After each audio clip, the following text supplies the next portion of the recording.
Let's talk about your book. It's probably not an opportune time to plug it because it's not being published for a little bit. Right? September. I'm finished with it. It's coming out end of September of this year. But you can pre-order it. Right? Yeah, you can pre-order it. It's about Hitler. It's pro Hitler. And how amazing a cook he was. I've cultivated a very odd group of sociopaths. That's true. Do you have a title for your book, Emily? Yes, it's called Super You. Super You. Yes, and Hannah Nance Partlow, who was here in the audience, did all the illustrations for it. She fucking killed it so hard, and is amazing. And yeah, the book is just a funny self-esteem guide for young women to like women my age, essentially, and like a self-improvement guide. Do you know of any other self-esteem guides for young women? Honestly, I did look, and I've read a few that are like adjacent, but I didn't see any that weren't. I didn't see any that were marketed towards like rookie age, because I also write for rookie, teenage, early 20s. Can you talk about self-esteem in young women while I turn my mic down? Because I don't want to mansplain, and I don't want to. But I think this is so important. You're clearly the one to shepherd this flock. Well, that's a tall order. And you look great. You are somebody who definitely make your compassion and the combination of your compassion and your vulnerability and your wisdom makes me, and I'm sure tons of women in this audience, feel so good about themselves. Thanks, everybody. I can't take it. A few weeks ago, I was leaving like a pretty disheartening meeting, and I saw that you were on a podcast where you talked about your fears. And I was like, oh, I have to, which is called Terrified. Yeah, Dave Ross's. Yeah, that's a good one. Yeah. But I was like, I have to hear Emily talk about what she's afraid of because I feel so terrible. And my podcast wasn't downloading fast enough. And I was sitting in my car just crying.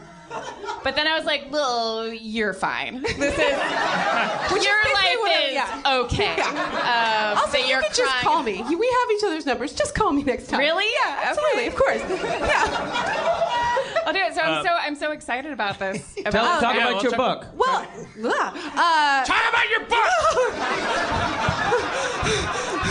You have 20 seconds. Okay. It's a book about unicorns, and no. I hated myself a great deal when I was younger. I had a lot of self-loathing, a lot of self-hatred, both for real reasons and for reasons that I created and then would not stop thinking about. And I tried to think of what would have helped me when I was a teenager and super angry and super goth and not able... Not that being goth is bad. Not that any of this is bad, but this is where I was. How goth did you get? Goth as fuck. You have no idea. You have no idea. Her Throwback Thursday game is tight. It is the best. It is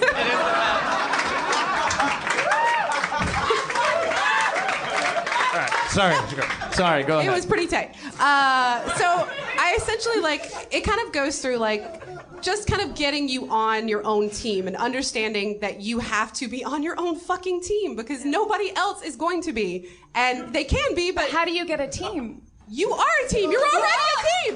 You're already there.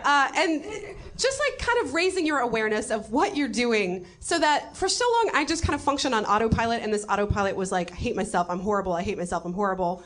And just at some point stopping and being like, I'm doing this to myself and my life's just going by. Either way, if I spend my time hating myself or if I spend my time learning to like myself in any capacity, it's happening either way. There's nothing I can do about it. Yeah, deep cut down. Hey, you guys have to either talk softer or not. Yeah. He has a very resonant voice. And it's not your fault. You're whispering, but I can feel it in my balls. It's a good baritone. Kind of vibrates in there. So tend your own garden, manage your own buttons. Yeah. You are in charge of your own experience. If no matter how racist, misogynist, hurtful, vindictive, unhealthy, unbalanced, in need of fixing your opponent is, no matter what is happening to you, it's fine to have reactions to it. Absolutely. But you are You're charge. driving this boat. Even if you decide not to make decisions, that's a fucking decision. So just start stop being on autopilot, start having intentionality behind what you're doing. Even if that means that it doesn't mean that you have to make healthy choices at all, but the buttons thing, know what the fucking buttons are. Know what your buttons are and know what presses them and what doesn't. And then if you want to pick someone who pushes all the bad ones, you're picking them, but acknowledge that you're choosing them because you want those buttons pushed for some reason. Instead of like, the world's just like happening to me. It's not. You're making it happen. Even if by making it happen, you're kind of giving up all control and deciding the universe is just out to get me. Right. It's not. I mean, and always as an overriding thing, it's like you're always going to fuck up in that regard. 1,000 times you're going to fuck that up, and 1,000 times you can bring it back. But if to the extent that you are honest about yourself, your experience, your own shit, your feeling, including like walking away from somebody that's making you uncomfortable, not engaging somebody when the only thing at stake is you being right as opposed to being happy. Yep. That actually, in my very, very short experience since bothering to go to therapy and start learning this shit, is like I feel the world around me changing. Or it maybe, feels different, yeah. Or maybe I'm just, as I said before, maybe I'm just creating a fucking delusional bubble around me. But if everyone created that same delusional bubble, it'd be so much there better, would be right? no room left for fucking like nomads. Like everyone would be walking around in this big bubble where they insisted on their own comfort. Absolutely. And not to the hurt of anyone else, but just insisting on their own comfort and safety. Yeah. And I think it's important because it seems like we're in a culture where confidence in women is seen as arrogance a lot. Yes. I think in guys, it's sort of arrogance in guys is sort of valued, whereas in women, it's not. Like that Amy Schumer sketch where she's like, they're like these scientists and they're all like apologizing all the time. That sketch it's is so fucking genius and I didn't even heartbreaking. get it until halfway through, and I was like, this is goddamn brilliant. Yeah, because we're dudes. Yeah. We didn't get it. That's what You're like, I'm watching footage from a thing? That's how brilliant that sketch is. Yeah, is like, that men watch it and are like, oh. Yeah, let the moderator talk, ladies. Oh. That's a joke. No, I get it. Anyway. Pushed one of the wrong buttons there. But I think that's why it's important. Yeah. And I know you don't talk super you. The idea is that it's like about figuring out what the best version of yourself right now is, and then figuring out how to get there. It's maybe just becoming your own superhero. Yeah, it's very vaguely superhero themed, but kind of in a it's a very loose kind of theme. But yeah, that is kind of the theme of it. I think that kind of like overarching, like I'm obsessed with like boiling things down to their most simplistic goal. Oh shit, we totally look how healthy we've become. We're 2 minutes past 9/11. Yeah, we didn't even celebrate it. Yeah, the whole front row saw it, and there was just a general rustling in tension. I think it's almost like if you could try to boil everything down to this overarching thing, it has something to do with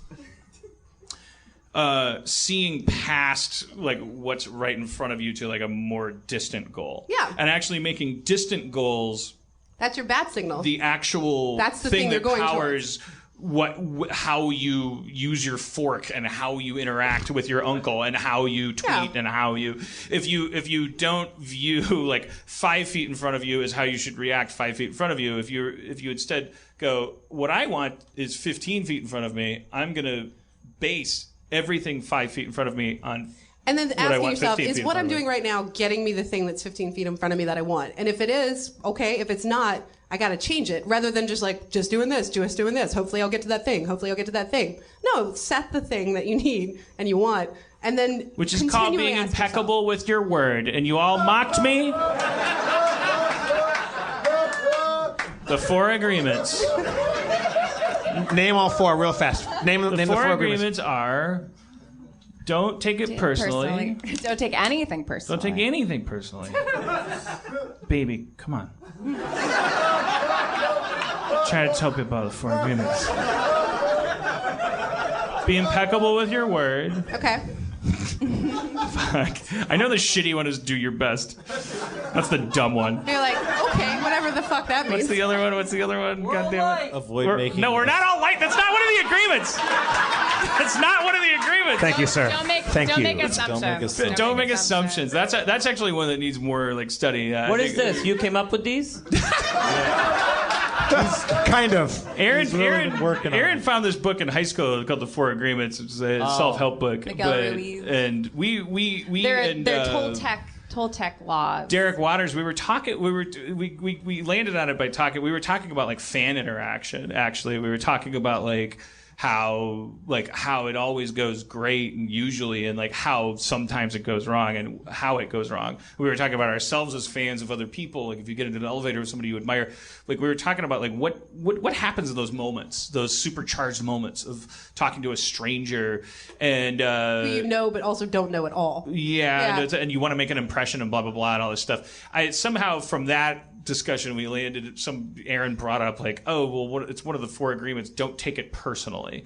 And it was like, holy shit! Oh God, Jesus Christ, that's everything. So it's a fun little book from a while ago. It takes 2 hours to listen to. Let's put it on the bestseller list, you guys. Let's get it up there. But but then I tried to introduce these fucking assholes to it. They were not having it.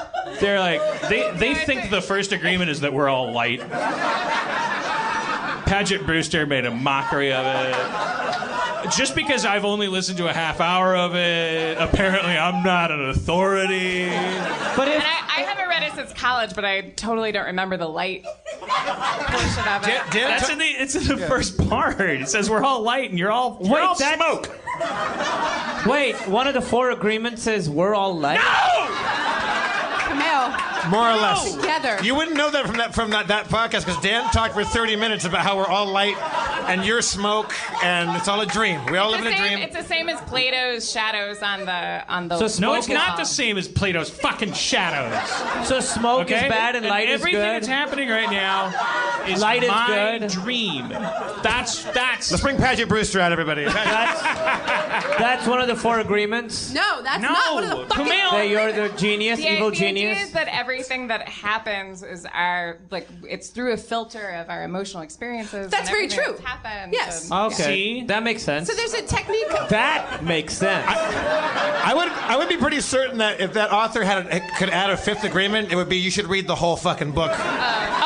He killed himself last week. Well, but it's his fault. Don't do all 4 agreements in the first half hour. That's true. The first half hour is all about smoke and light and mirrors and shit. So it's a magic book. When did the dragon show up? I don't hear any of this. This is all happening in a dream. I don't care.